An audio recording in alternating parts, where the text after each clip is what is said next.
जवळ आहे ना 45 लाख रुपयाचं शर्ट आहे. म्हणजे ही 19-19.5 लाख आणि हे 45 लाख. तुम्हीच बघा किती झाले, 65-64 लाख रुपये झाले.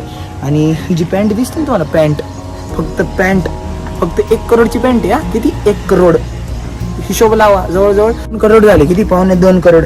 आता घड्याळ नाही घातलं 3 करोडचं, मी जरा घरी ठेवून आले. आणि हा मोबाईल जस्ट तुम्हाला न्यू ब्रँडेड मोबाईल, जस्ट तुम्हाला मी त्याची किंमत सांगितली मागाशी. तुम्ही लावा मग अंदाज, आउटफिट कितीचा असते.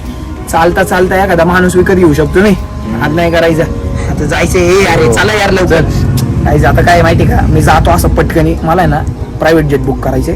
त्यासाठी ना अशाच मोर व्हिडिओसाठी सबस्क्राईब, फॉलो करा, लाईक बिक करा, मस्तपैकी सपोर्ट करा तुमच्या मराठी भावाला. मी जातो आता मस्तपैकी प्रायव्हेट जेट घ्यायला. चल रे, चल.